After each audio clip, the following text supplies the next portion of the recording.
Hi everyone, welcome to Series 3, Episode 6 of the Hidden London Hangouts. Today, like last week, another stunning episode for you with loads of lovely things to look at and a few laughs along the way as well. I don't do this on my own. I have three wonderful characters from the London Transport Museum to help me along through COVID and all these mad times that we're living through. First of all, hello to Chris Nix. Chris, when can we have a night out together? I know. I think when it's not snowing and we're not in a pandemic lockdown. But in the meantime, let's keep ourselves cheerful. Time for another mug. Artwork this time. So cheers.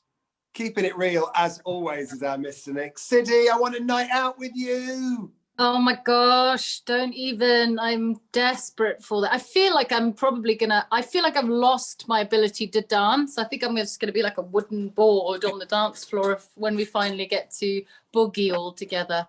Hopefully soon. They don't call you Snake Hips City for nothing. You'll never lose your ability to dance.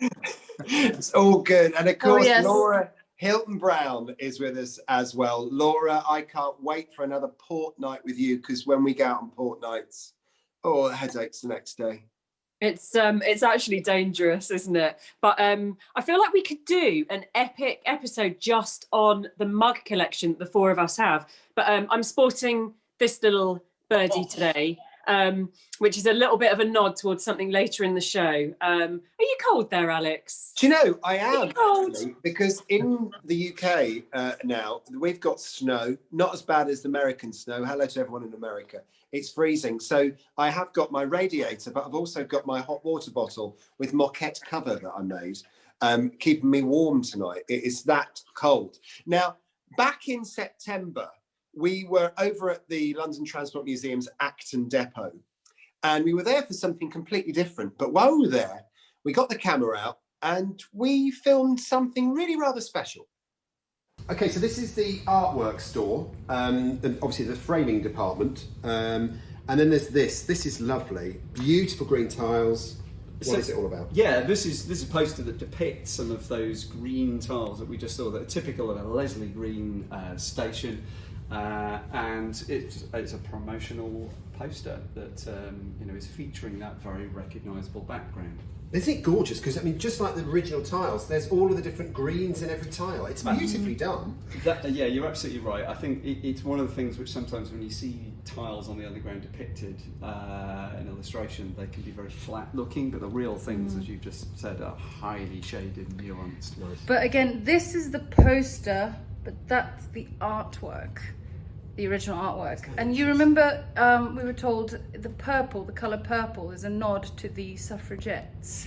So yeah, I think we could come back and do a whole episode in the artwork store, and likewise the poster store.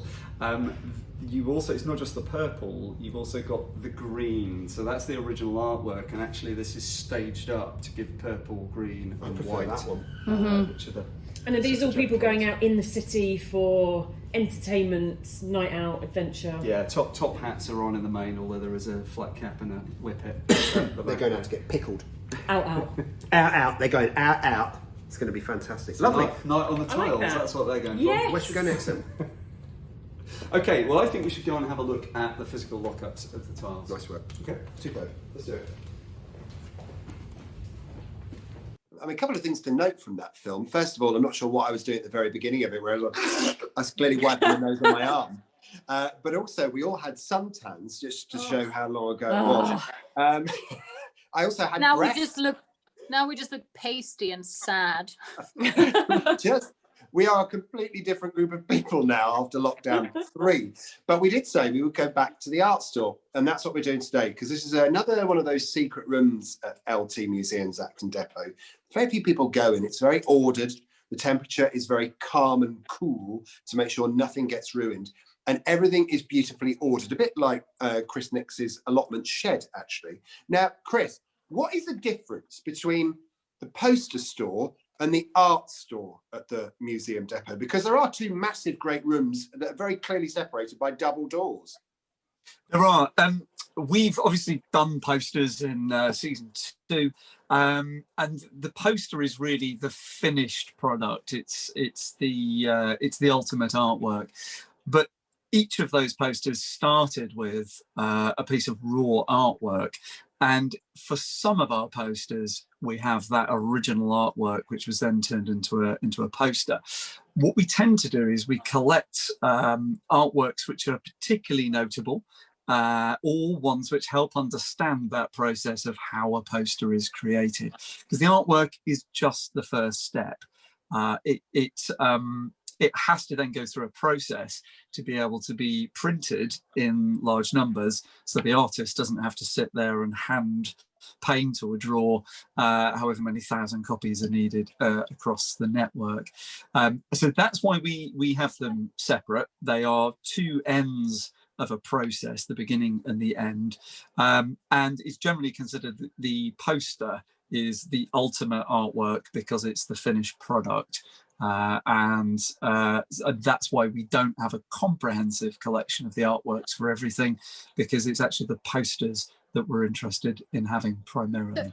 So are the posters generally considered more valuable than the artwork, or is that Yeah, that's generally the case, because they've had another level of art applied to them through the craft of particularly the early ones, where it required a process of lithography where you would break the image down into its constituent colours and have a different printing frame for each one. So there's a lot to it. To take an artwork and turn it into a poster that can be replicated in large numbers is a real art form in its own right. So yeah, to answer your question, Sidi, the posters are generally worth more. So you couldn't just press print on your printer and out comes a poster? Wouldn't be the real thing. Interesting this though, isn't it? Because I mean, this episode really is dedicated to Laura, tiles and art girl. And that room, Laura, is just full of beautiful stuff, isn't it? Do you know what it is? And the absolute shame of it is that was only the third time that I'd been in that room in my entire existence at the museum. So I do get a little bit kind of giddy excited when we do go there. But, you know, for me, it's like, on the one hand, you've got, you know, back in 1908, you had this massively, rapidly expanding network. And then you've got this forward-thinking, creative Frank Pick, who was the publicity officer at the time. I mean, what a power couple, because together, that basically, you know, this artwork, this visual heaven was born, this relationship made what we have today and what maybe we even take for granted a little bit. You know, this amazing relationship means we now have so many phenomenal, I mean, I know we joked in series 1, Alex, that our favourite words were emotional, phenomenal, and there's another one as well. It will come to me in a minute. But today, this episode is very much about that for me. I am a little bit emotional because there's a very distinctive corporate image that goes with the underground. And a lot of this visual art really does add a different dimension to people's journey. And I think that, you know, it really does enhance and enrich that journey, because effectively the passengers are the audience of this artwork. And we have, for me, it's this massive slab of cake with huge layers on it. And we've started to kind of eat and munch through those layers. So we've done maquette, love it. Murals and tiles, love that too. We've got posters and signage, we've done that too. You've got the Harry Beck tube map, you've got the LU roundel, and today we're drilling a bit more down into that fine art poster. So as you can tell, I can't stop talking. I'm super excited about it. So I'm going to hand back to you and zip it for a little bit. No, don't, because it's just so lovely to hear you talk about this. This is so your episode, absolutely your episode all over it, which in a way is a shame, because as you're going to see in a few moments' time, Sidi's choice is more cheeky than you could ever possibly imagine, as you would expect, but very really, much from my naughty big sister. Exactly, from my naughty little sister, you can only imagine it would be a cheeky offering. Is that not right, Sid? I mean, I don't know what you're talking about. I'm just a great big lover of art and subliminal messaging and all sorts of things. So you know we'll what's have to really come lovely to it. though is that we all picked, like Sidi's is obviously super kind of fantastical, but our art is very individual, isn't it, and subjective, and we all pick a really different piece. And for me, that's key for the whole kind of network, and how different people are going to take very different things from all of these lovely visual bits of art that they can see and find. Laura, I think you've hit the nail on the head about the magic of this room. And one of the reasons that I love taking people into it is for precisely that reason. It's you open up the sweet shop and people can just walk in and see what takes their fancy. And that's what we all did, and made quite different choices. It's really, really lovely. Marvellous. We're talking look at some. Grab your quarter of cola cubes because we're going in. Just don't let Nick see that your feet cola are sticky, cubes. because otherwise there's all trouble to be broken into here. Let's start off with our girl of the day, Laura, and her choice, because it in itself is stunning and very Laura. After you, babe. Oh, are we going in? Yeah. Are we going in? So we're going to start, Laura, with yours. Right? Okay. What's your favourite artwork? I absolutely love this poster, mainly because I love flamingos. And this is 1987, I want to get it right, K Galway. And it's essentially to promote travel into London, into the green spaces, the parks. And what I love is that kind of relationship between a city and a really exotic animal. Like, it kind of doesn't make sense, but it does make sense. Does that make sense? A zoo. Yeah, but this doesn't scream zoo to you, No. or I don't think it does anyway. And what's really nice is the flamingo is a really, really sociable bird. And I just think that that kind of captures London, and coming into London to do sociable things, or go by yourself to see a lovely park, or go to the zoo. It's a city full of flamingos. Exactly right. When, you know, I see flamingos in London all the time, right? But I love the use of colour, and I love the kind of sketchy style of artwork, and I love it. That if you're thinking of buying me a Christmas present, this would be a lovely print for the Casa Brown. Excellent. That's all right. What I really like about this is it's quite disruptive in what you'd expect to see for a poster on the tube. It's That's a lovely way of putting it. Going Yes. on to London Underground and seeing something that transports you out of that environment. Really, really great kind of, make you stop and stare. It's also the profile pic for your WhatsApp, isn't it? It You like is. it so much. It is. I'm so used to seeing that whenever we're calling on WhatsApp. Do you think of me when you think of a flamingo? I now? kind of do, though. Yeah. So we like to collect catchphrases as well here on the Hidden London Hangouts. If mine is anybody, the T-shirt that Laura's going to have made this time, it says, "It makes sense, but doesn't make sense." Does that make sense? I'm liking that. Very, very good. Laura, of course, Father Christmas did come, didn't he? And you have a little something to show us. I am a very, very lucky lady because my festive wish came true. It's a bit Blue Peter moment, but here's one I made earlier. Dun, dun, Wow! There she Nice, is, babe. in all her LTM shop glory. So this has pride of place in our dining room. I was very excited when that was under the tree on Christmas Day. I'm super lucky. I nearly wore my flamingo T-shirt, and then I realised that it was maybe a bit overkill and I should probably rein it in a bit. So Yeah. I didn't today. Bit like an old spinster with cats, isn't it? That's what it reminds me of. Thanks, Alex. Thanks. It's all good. It's all good. Chris, we've actually got the still of it, haven't we? That we can actually zoom I into. thought you were about to go, talking of cats, it's Chris. Not quite. I was quite. waiting for the But we could segue. do. Yeah, we'll save that. We'll save that for Patreon. But the actual still of it is a beautiful piece of artwork, isn't it? It really is. Laura, can I ask though, can you just hold yours up again and just come back into shot and we'll all keep stum? Because I think it'd be nice for people to see full poster and then the artwork to see why the poster is the actual piece of art. And down a bit. Left a bit, right a bit. Wait, you have to say something, Laura. So, well, you just need to know that I had Cheerios and granola and blueberries for breakfast so that I'm in shot. That would do. So there you go. It is pretty. I mean, I have to say, this is very much Laura's environment.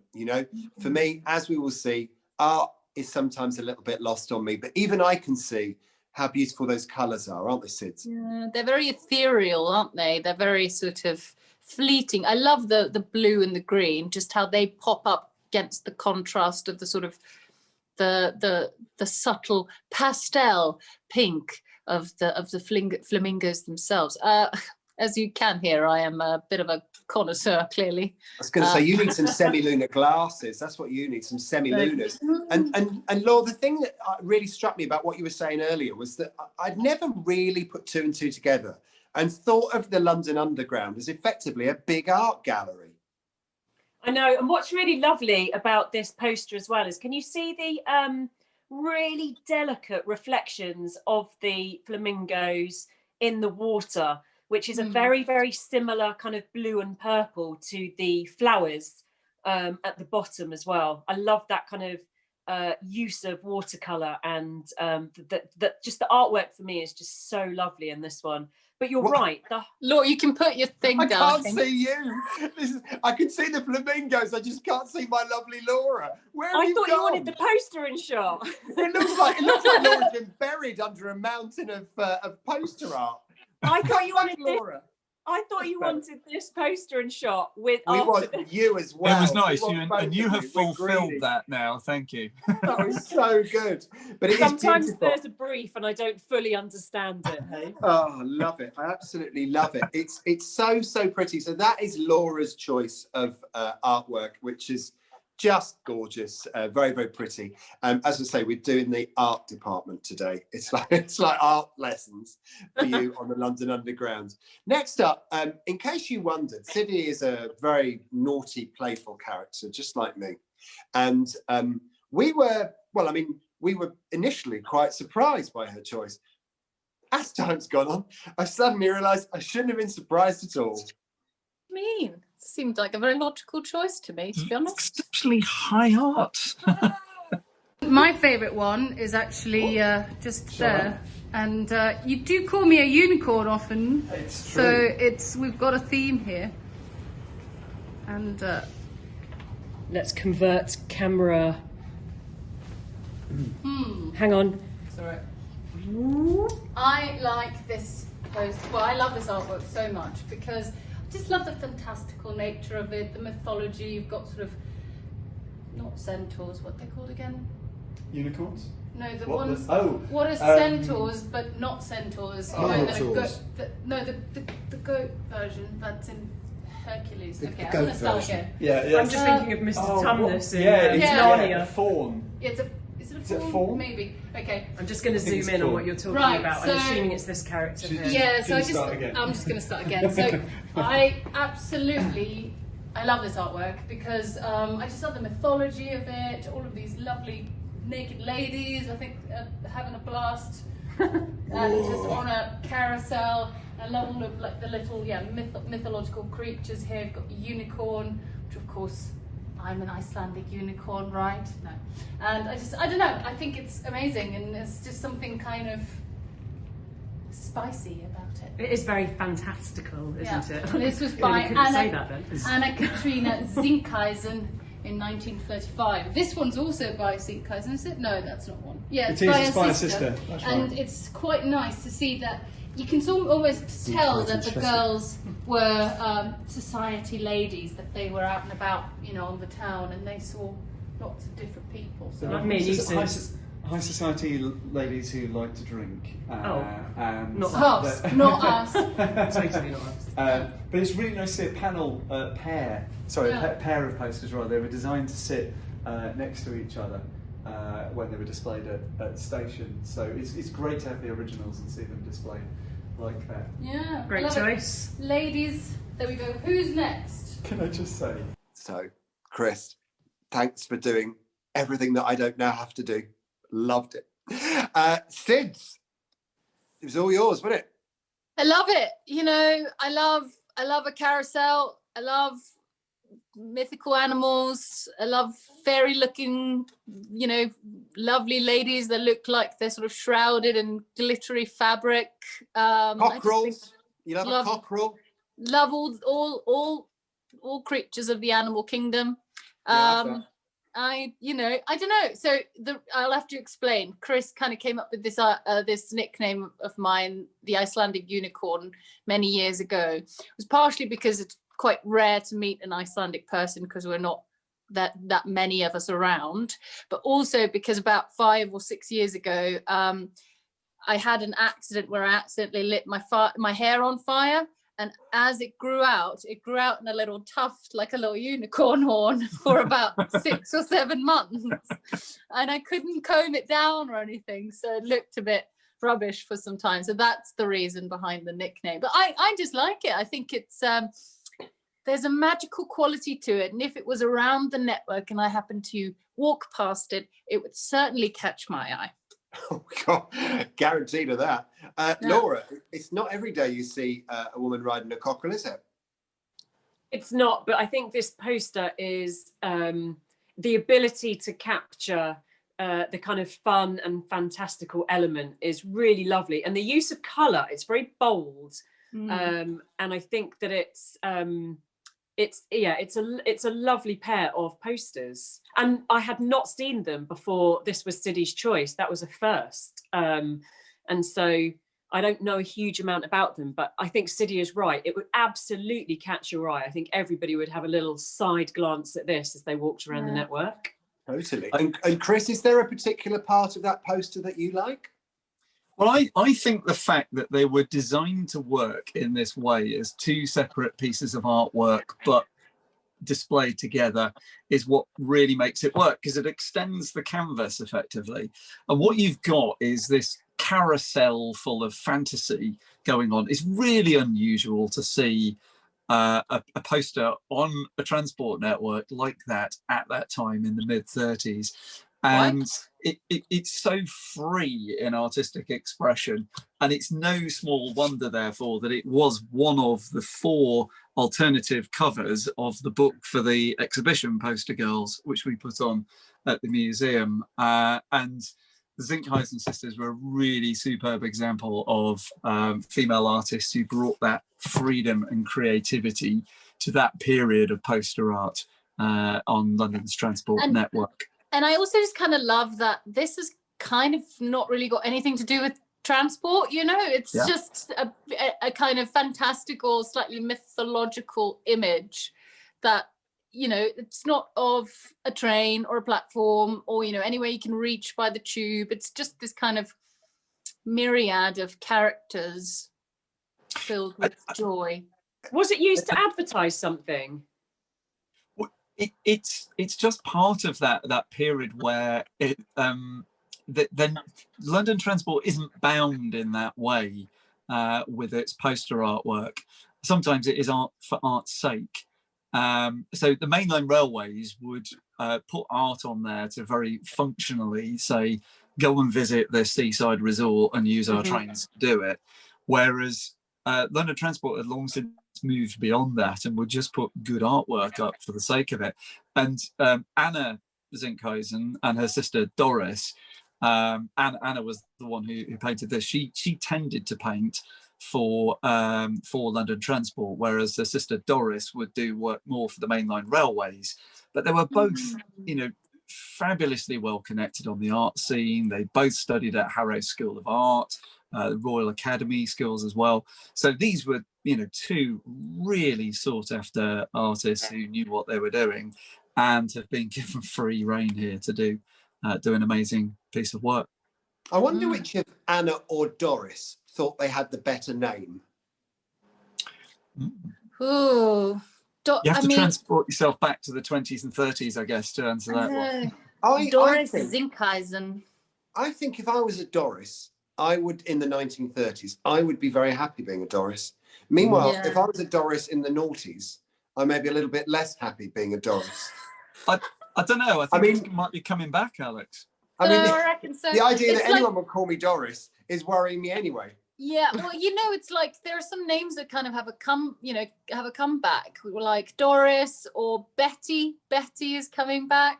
You know, I've got a cat called Betty. Absolutely. She's about to. I can just tell. Sidney is about to do her lean in because she's wondering where this conversation's going next.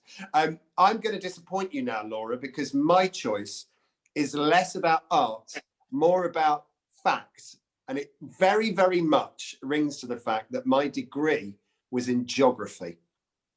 Bostwick Gates. All right. Alex is going to Bostwick this. What do you reckon? This is like the Bostwick Gates at Covent Garden on the old lifts. The reason I love this is that I suddenly realised I'm not really an art person.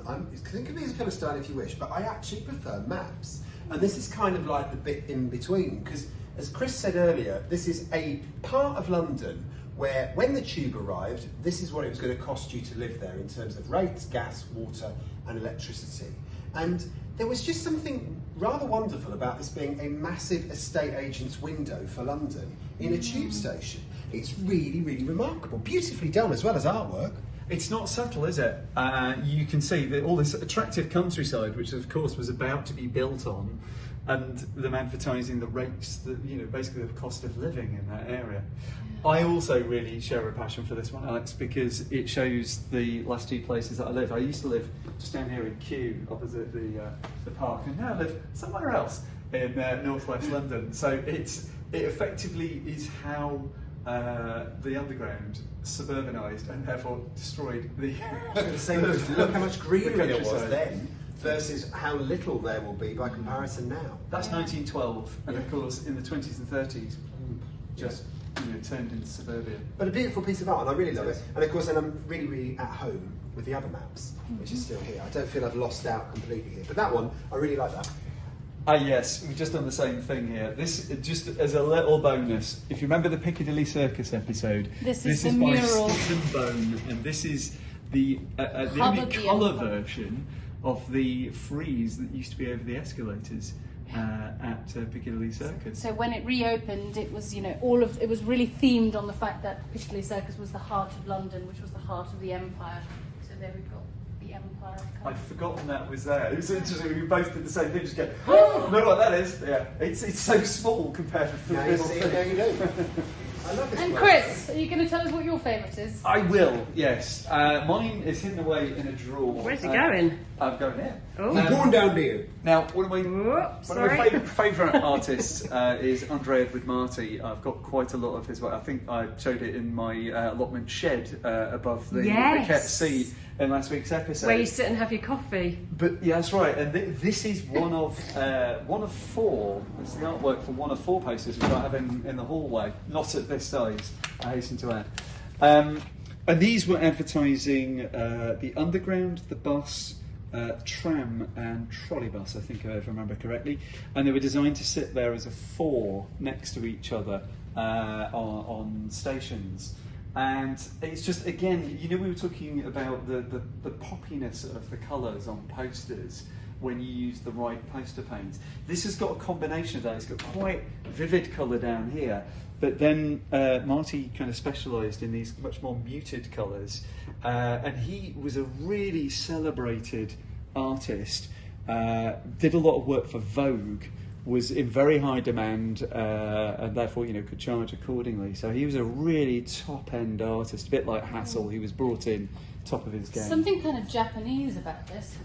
It's like the Blossom, maybe, kind of a bit. Or just the simplicity of what the children are wearing and stuff. There's something like it's kind of anime feels for me. And the purpose of this, I mean, again, I'm a Philistine, so just go with me on this. What was it trying to sell? Because all I can see is a tree and kids dancing around it. Yeah, so it doesn't say trolleybus. So the other four, we could take a look at the set of four back in the studio, but they're all countryside scenes. So you've got one with a family picnicking in a park with tall cypresses or poplars in the background. You've got some women rowing in a canoe on the river, somebody hailing them. And what's the third one? I think so these would get out of London. Yeah, it's all about destination travel. Go and enjoy the countryside with those modes of transport. But it's interesting that they're not just looking at the underground here; they're looking at everything in that underground group and London Transport Group. These are early 30s, so it's 31. These are done. So it's just at that tipping point when things are being grouped together before LT is created. One of the lovely things about this place, in fact the whole Acton Depot, is you open a drawer, you can find all sorts of wonderful things. So there's Chris's fancy poster. That's the one I love. That one is a jigsaw piece that completes when the Victoria line got to Brixton. That was the bit of poster, and that is the one I love, because that's fancy and funky. We found one that Alex likes. Love it. Look He's at a it. happy camper. I love it. Do you know, we're really not very nice to Mr. Nix because all of us got away with our own choices of whatever. Turns to Chris, it's like, we're holding a kangaroo court. Why did you choose that? We love those Folded posters arms and now. all. We're like, Yeah. tell us Like- more.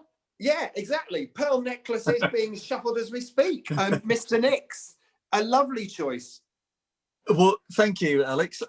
It was, if you remember, we when we went to the poster store, I talked about this one then as well, and I think it was only once I showed the 4 of them together as poster artwork rather than the art, just the raw artwork, that I think you understood why I like them. And I agree, in just the art form, I probably wouldn't have gravitated towards it, but as the finished artwork, I really love that set. They make sense together. They were designed to be displayed together.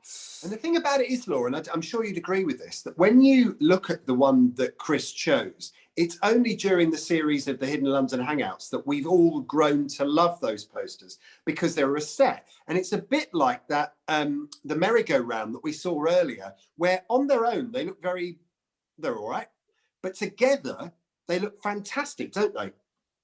Yeah, we made a reference to the Man Ray pair of posters in the poster episode as well. And I think that's when I really started to think of things kind of in their entirety, or, you know, how the artist wanted them to be seen. And I think you said then, Alex, that I'd be disappointed that you chose a map. And I'm absolutely not disappointed at all, because I love that you have your perception of what you like to see. And if maps are your thing, Mr. Grundon, then you take a map. That is absolutely fine. Love you, do babe. you, babe. Yes. Do you. It was lovely. I love the Victoria Line poster in there as well. But that's the one I chose. And as I say, I think there is just something beautifully it's full of information. I love a map anyway. I particularly love a painted map because they look gorgeous. They to me are the art that I love. But they're also, I don't know, I look at the stuff that we've chosen today, and every one of them is beautiful in its own way, isn't it, Laura? It is. And I think maps are, I'm going to use our favourite word again, maps are phenomenally popular in the kind of art world, and with a lot of people that buy and want to put things up in their home, or, you know, if they're Chris, in their potting shed on their allotment, or wherever it is that they have their lovely little space. And I think we've done exhibitions where we've used a huge variety of poster and artwork, and maps are always really popular. But there's always that lovely personal sense of place with a map, because you may have lived somewhere, or it reminds you of somebody that you once knew, or that you still know and are in your family. And so you can pinpoint bits of a map that will always mean something to you. And I think that's why people have such a kind of lovely personal connection with them as well. It's beautiful. They're really great for sense of place, aren't they? That's the thing. You can find yourself on them. If you're a fan of London, this is what I love about it. If you're a fan of London, which I am, and if you're a fan of London's Underground, which I am, that poster is in itself beautiful. It doesn't really matter that it also gives you information. And actually, next week's episode, we're talking about Metroland, which is exactly what this poster is all about. And it is, to me, the epitome of what I love about this city, the transport and the place itself. And that is why I love it. And it's funny, you mentioned the potting shed as well, because Mr. Nix, we have a moment in your potting shed. We had a moment earlier on where you and I were seeing this amazing structure for ourselves. But the picture that you chose is in itself beautiful, isn't it? The little Marty poster. Yeah, so Marty, incredible artist, and one who was brought back a number of times to do artwork for the Underground and for London Transport as a whole. So yeah, there's quite a few to go at, and the artwork that I've got in my shed, I think I've referenced this one before as well, is a Marty, but it's not this one.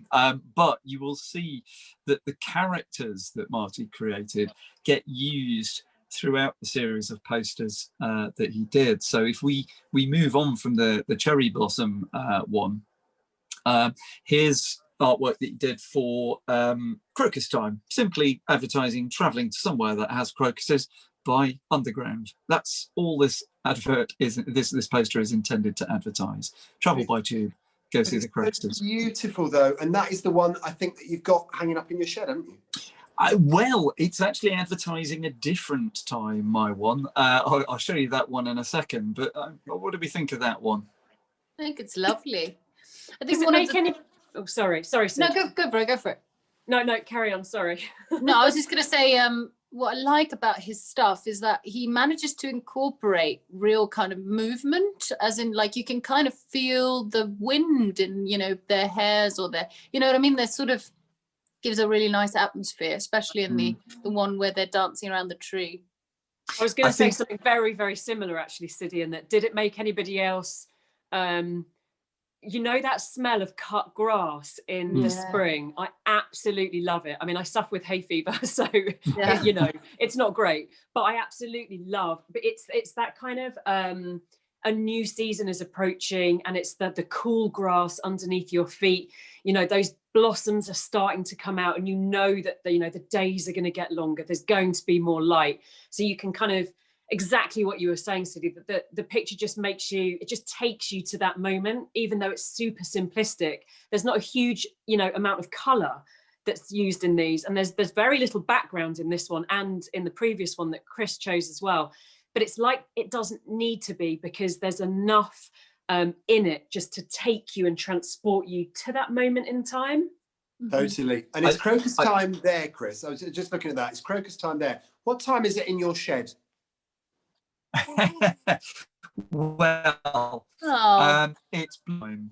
And I think, again, with that one, you can see there's more colour there in the background. I think Siddy nailed it in the chat we were having in the art store, though. I think there's a slightly Japanese quality to the artwork in this, which gives a real kind of simplicity, which makes you focus on what, on the point of the artwork. So it removes the background distractions and distills it down to the things that it wants to get over to you. And that's my little allotment. So well organised. My goodness. And as we said before, having seen it for myself, I can tell you that those tools are far too clean to have been used. And the just for show. Seat, that seat that he's made, Chris has made all this, and he actually upholstered that seat out of fresh maquette. It staggers me. The boy is so clever, and his shed is so neat. It's so impressive. I love it. It was such a lovely little veritable TARDIS. It was amazing. Now, also in this amazing art room at the Acton Depot are some pieces of artwork for other reasons. And one of them, for anyone who's a fan of maquette, will love this and probably recognise it, won't they, Chris? Yeah, so this is by an artist, if your eyesight is very good, you can just see down at the bottom, Enid Marx. And this is the original artwork for a particular design of maquette, which is red and green in its final form. And does anybody know the name of this maquette? DNA. I know exactly which one it is, but I can't for the life of me remember what it's called. You're going to have to help me. So, anybody? Well, it's this one, which is known as Shield. Lovely. And you can see it's one of those lovely, rich red and green ones, available in a variety of lovely self-furnishings from the London Transport Museum shop. And I have to ask, Laura, which, because you're a fan of maquette and you're a fan of art, which is your preference of those two? The actual fabric or the painting of it? So, do you know what? That's a difficult one, because the actual fabric is so lovely with the green and the red, because I know that Siddy and Chris both, that's kind of their favourite moquette, isn't it? That lovely mix of the rich, dark greens and reds. But I also really love the kind of artwork in its raw form and what, the end product was made from. So I am being drawn very much to this piece of artwork here. I know it's not how it looks in its end form, but that's kind of this first artistic impression. So that's kind of where I'm leaning towards at the moment. Yeah, me too. It's absolutely gorgeous. I love both of them. I think the fabric, obviously, because I'm a massive fan of maquette. So I love the reds and the greens. Chris is showing it off now. I'm just going to point out one thing just to compare and contrast. If you look at the artwork, you can see on the, if you imagine those sort of DNA strands almost intertwined, you see that some of it is solid bar in a darker color, and some of it is a kind of an orangey brown zigzag line. And if you look really closely, and you have to help me out, have I framed that correctly so you can see it? Yeah. You've got a green bar, solid bar, and then the red part of it does have that sort of fuzzy nature. So that in the weave, they've tried to recreate that zigzag that's there in the artwork. So what I wonder if when she was creating the artwork, you have to give like you have to think about how this would be weaved, or if you're simply going, just for a piece of print artwork that then somebody else has to work out how to make it. But it's almost as important as working out whether it's weaved or woven, or whether when you get an orange, whether you squeeze or it's squozen. Very important. Wisdom. I think Anybody? I think the answer, Siddy, is and it's a bit like when we were talking with Emma Still, that you've got you do have to have a sympathy for how that could be produced as a textile. Yeah. So I think you're exactly right. I'm loving it. I'm loving this. It's so arty-farty, isn't it? It's lovely. I feel clever all of a sudden. It's great. Look, Laura, thank you very much for your casting your pontificating eye over our arty choices. Well, I am definitely no art connoisseur at all. I just have such a love and affiliation for different people's reactions to different kind of visual and emotional things as you travel around London. So for me, this episode has been a real treat. It's a real delight. Didn't you have one? There you go. That one's favourite of yours, isn't it, Laura? So what, do you know what? Thank you so much for putting this in and reminding me, Sid, as well. What I really love about this is, you could have a large scale kind of artistic commission to, a pocket-sized tube map. And for me, kind of art is part of this identity that's connected to travel around London. And this is a perfect example of that, because it's artwork in your pocket. So it has a very strong function, because obviously it's the map and it's all of the stations. But thank you for the zoom. This is a piece of artwork by Mariana Simnett. It's the night tube map from December 2017 to May 2018. And what I love about this, it's called Wing Sleepers. And you've got a lovely glowing luminous form of a mixture of birds here against this kind of inky black velvet night sky. And what's very clever about this is the birds are not falling, they're actually sleeping during flight. So when birds are sleeping, part of their brain is active and awake, and part of their brain is resting. And so it really encapsulates kind of sleep and travel at the same time, which is just amazing for the night tube. And I also thought this literally could have been made for Alex, because didn't you once say that you could get home, Siddy and Alex can both get home on their night compass after a few drinks and never wake up at a different stop. So this is for you guys, sleeping and traveling at the same time. It's true. Siddy and I both find that the world is quite sort of intellectually undemanding for us. So we actually have half our brains asleep most of the time. Do you know what? Looking at this though, talking about just a lovely symbol of that, that you could kind of overlook. I absolutely adore the night tube logo of the owl. I just think it's the most simple yet brilliant little image, and I think it's wonderful. You're so right, because it used to be the night bus sign. Before night tube came along, we had night buses for years, didn't we? And I used to think that owl was so cute sitting on the bus stops, because it was always around the numbers as well. And it was just so lovely. It was like a friendly little owl that used to get you home at night. It was absolutely bliss. So London.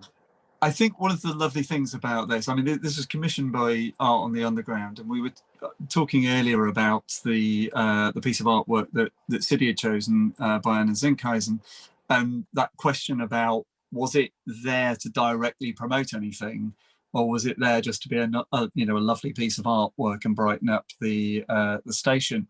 Well, here we are. There's a lovely piece of artwork just to brighten up the front of your tube map. Needn't be there, but isn't it so much nicer that it is? You want to keep that tube map because you like the artwork. Yeah, it's gorgeous. It's absolutely gorgeous. There's so many things about the London Underground, though. It's just so beautifully designed. Everything is just, it's got a style and a joy to it. And, you know, next time you're down the tube, think about the idea that this is like a massive, great art gallery with a train thundering through it. It's really quite lovely. Thanks for watching again. We've got loads more still to come, notes, queries and questions as well. But it's a tough time for museums. And although this is free, and we love doing this for free, it's one of the reasons why we were so keen to do it, because it's free, bit of learning, bit of laughing through COVID times. There is an opportunity for you to help the museum as well. And that comes in the form of Patreon, only for fans. Chris, what can you tell us? Well, we've started our Patreon scheme for those people who enjoy the shows, would like to say thank you and show some support, and also see a little bit more of us at work, or what we see behind the scenes of behind the scenes, then Patreon is a good place to head to. So we've mentioned before, there's a variety of levels within that, so you can see extra content and choose what level you'd like to support us at. And we thought it'd be nice to give you another little glimpse of what we like to call Hidden London Hangouts. Sometimes we get to the end of a show and there's a little bit more content left, and we put that there for our Patreons to enjoy. This is what happened after the hang-up from the New York episode.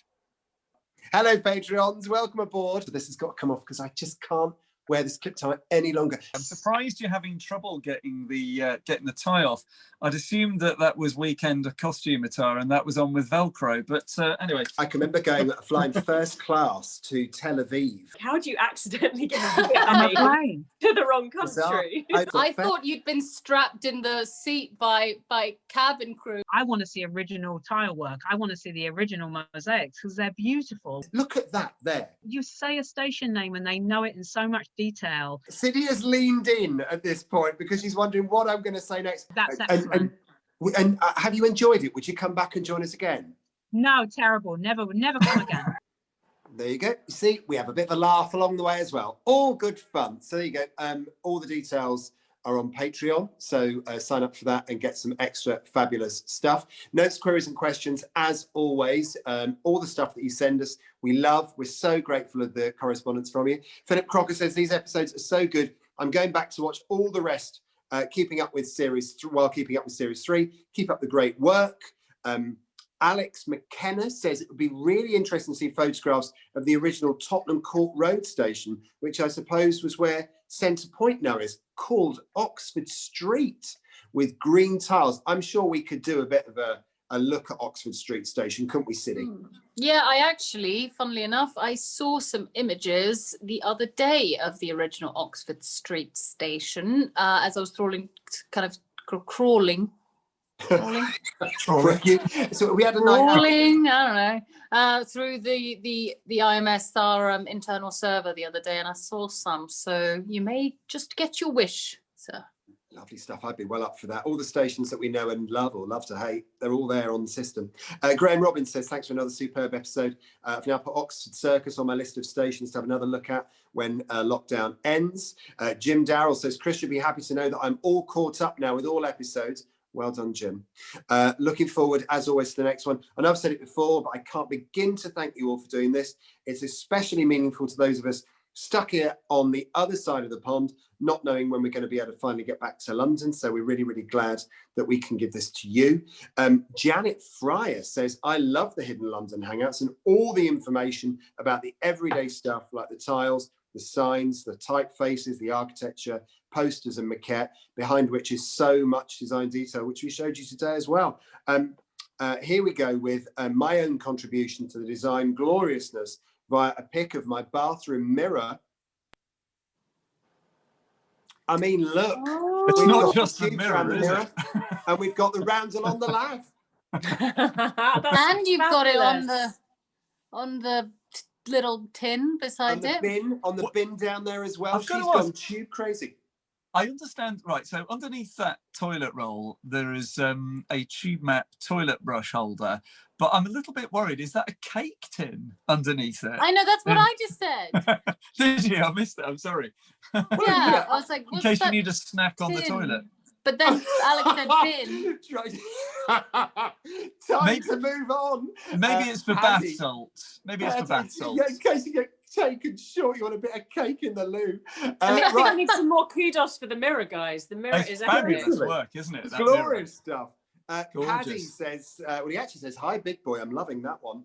How about a segment on World War II deep level air raid shelters like Belsize Park, Camden Town, Good Street, Stockwell, Clapham North, Clapham Common. And of course, Good Street was known as Eisenhower's HQ. I'm sure we can do something on that at some point, though, can't we, Chris? I'm sure we could manage that. The Eisenhower Tower, it was known as colloquially, as a bit of a joke because it was kind of an upside down one, if you see what I mean. Yeah, absolutely. Well, we've got we also from Insta PJ. He says, any plans for a King's Cross episode in the pipeline? The King's Cross fire in 1987 might be an interesting talking point. It's funny for big things like that, we try to shy away from them slightly because they're so sad. And we're trying to make you happy. But Chris, we could do King's Cross. There's plenty to go at, isn't there, at King's Cross? Yeah, you're right about the. It's less that we want to avoid them because they're sad. It's more because they're within living memory. So you have to be extremely sensitive that there are people alive who are personally affected by those incidents. So that's why we're cautious about them. But yeah, Sidney and I had a really good look over King's Cross some time ago and thought that would make a good episode, didn't we, Sid? Yeah, there is some disused bits there that definitely caught our attention. So you never know. Gorgeous stuff. Oh, it's lovely. I'd be an amazing one to go and visit. Also, now, do you remember last week we were talking about? It was the beautiful episode where we went to New York and we all got away from here and we waved our passports and had awful food on a plane. There was a question mark from the team. I have to be honest. There was a question mark over the team. And I said the Elephant and Castle has its original tiles from 1900 still in situ. And there was a little bit of pointy nosiness about, is Alex right? Well, let me tell you, trust Uncle Alex, because Jessica Hardy says, halfway through tonight's Hidden London Hangout, this was last week's, and I can very much confirm that those tiles are still at Elephant and Castle. Think you guys should definitely go and have a look when it's legal to do so. Also, I mean, it's not just... guys, look at this. Look at it. It's there. Not just that. I think Jessica's just become our new South London correspondent while we're all in lockdown. We need to hang out at Elephant Castle more often, guys. Let's head to Australia as well, because Steve Slezak got in touch as well. And he said, hope you've been well and had nice New Year's and all that. Just saw the latest Hidden London Hangout and thought I'd send you these photos I took in January 2017 of Elephant and Castle Station. The tiles were there then. I'd be surprised if they were taken away now. And he sent us a couple. Look at these guys. Well, that's a very South London correspondent, isn't it? If he's in Australia. Wait, is it a different one? Yeah, there's more, Chris. Show us more. Yeah. Boom. Wowee. And What's so crazy is that I lived in Elephant and Castle for over 2 years, walked up and down that staircase a million times, and I hadn't started my love affair with the underground at the time, and so I probably have walked past that a million times and didn't register it. They are stunning thinking pictures. about what you're aren't they lovely? So Laura as well. So trust your Uncle Alex, because sometimes he's right. That sounds really creepy, doesn't it? Jared W. Said, ooh, yuck, I don't like that one. It's maybe making my skin creep. Thanks, Jared Alex. W. says, loved your episode about the New York City subway. Have you considered doing an episode about Chicago? Charles Yerkes, a pioneer of the underground system here, a part of it, is an interesting connection between our cities. He played an instrumental role in development of our system here in Chicago, particularly the elevated loop in downtown Chicago. An elevated loop, I love the sound of that. There's a gentleman called Graham Garfield who works for the Chicago Transit Authority and runs a website called ChicagoL.org. I think he might be a great guest for a Chicago episode, Chris. What am I talking about? Episode. So Chicago has been on the long list for a while. It shares a great deal of history with our capital as well, in terms of the technology story and the financing of the underground, and also the artwork. Firmly on the list, and I'm going to keep stum as to some of the other lovely things that connect the two cities that we'll go at when we eventually get around to that episode. I love it, and the numbers for the viewership of the New York London episode shot up. We were so delighted. By the middle of this week, it was up to about 1.2, 1.3k viewers, which is absolutely wonderful. The museum's delighted, we're delighted, and we thank you so much. Gail from Portugal. Hello, Gail. All the way over there in Portugal. Hello, Gail. Love the latest episode. Makes you yearn to be able to hop on a plane and be in New York. It brought back really random memories of many moons ago when I was living in London. I worked with a girl in the capital who lived with her husband in Chiltern Court. Do you remember that massive building above Baker Street Station? Yeah. Amazing stuff. She said, I was invited to drinks once and it was incredibly grand. Their next door neighbour was a TV presenter, Hughie Green, which is what we were saying before, wasn't it? Amazing the things you notice as well. And then our spies have been out finally. This is Philip C. And he said, thinking back to Series 2, Episode 11, a rare sight of the stairs down to Holborn tram station I copped an eyeful of opened last week due to filming. In fact, it could have been city filming, who knows? But here's the staircase down to that disused tram station. Oh wow! Now it wasn't me, unfortunately. I've not been there, but wow, I've not seen the grill lifted up before. It's really cool, isn't it? It's really cool. See, this is the joyous thing. Not only do the Hidden London Hangouts take you to these places, but now you are showing us your photographs to add to the Hidden London Hangouts. It's all working brilliantly, isn't it, Chris?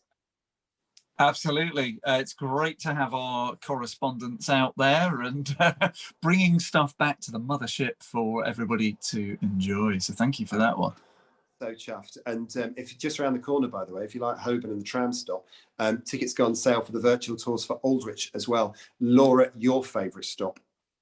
I know, I do miss that station as well. And Siddy's actually there tomorrow, I think, doing some filming. I'm a little bit gel, have to say.